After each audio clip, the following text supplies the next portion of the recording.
दीपकजींनी आता आंदोलनाचं स्वरूप सांगितलं, ही आंदोलनाची सुरुवात असेल. कारण 2च आंदोलनं करून हे आंदोलन काय थांबणार नाही. हे आंदोलन पुढे जोपर्यंत ही सक्ती मागे घेतली जाणार नाही तोपर्यंत चालू राहील. तसं पाहिलं तर मुळामध्ये हा विषय 5 मिनिटांमध्ये संपण्यासारखा आहे. मुख्यमंत्र्यांनी जर का जाहीर केलं की मी माझ्या राज्यामध्ये हिंदीची सक्ती करणार नाही, होऊ देणार नाही, त्याच्यासाठी सादरीकरण करण्याची काही गरज नाही आहे. आणि हे दळण कशासाठी दळताय? म्हणजे परत तुम्ही जी काय म्हणजे भाजपने जी काही घोषणा केली होती बटेंगे तो कटेंगे, म्हणजे आता बाटेंगे आणि काटेंगे असं त्यांचं एक धोरण दिसतंय की जी काही चांगली एकजिन्सीपणा या सर्व इतर भाषिक आणि मराठी भाषिकांमध्ये राज्यात आणि मुंबईमध्ये आहे त्याच्यात कुठेतरी मिठाचा नाही तर विषाचा खडा हे टाकतायत. हा माझा स्पष्ट आरोप नाही तर माझा समज आहे की हे चांगलं सगळं चाललंय त्याच्यामध्ये हा विषाचा खडा टाकतायत. कारण हिंदी भाषेला विरोध आम्ही केलेला नाही, पण हिंदी सक्तीला विरोध आमचा आहे आणि तो राहणार.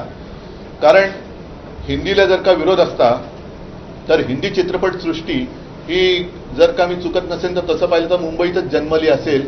पण एक नक्की की या हिंदी चित्रपटसृष्टीला जे काही जोपासलं तिचं पालन पोषण केलं हे मुंबईने केलं, महाराष्ट्राने केलं.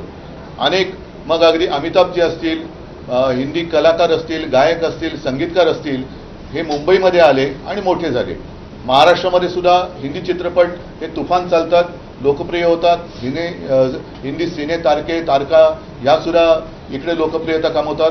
म्हणजे एकूण आम्हाला हिंदीचा वावडा नाही आहे, पण हिंदी सक्तीची याचा अर्थ तुमचा जो एक छुपा एजेंडा आहे की कालांतराने ते त्यांचं आधी होतं एक निशाण एक प्रधान एक विधान म्हणजे मीच, हा जो त्यांचा आहे. आणि नड्डा जे बोलले होते की कालांतराने देशामध्ये एकच पक्ष राहील, म्हणजे हे सगळं एकाधिकारशाहीकडे यांचं ही वाटचाल सुरू आहे.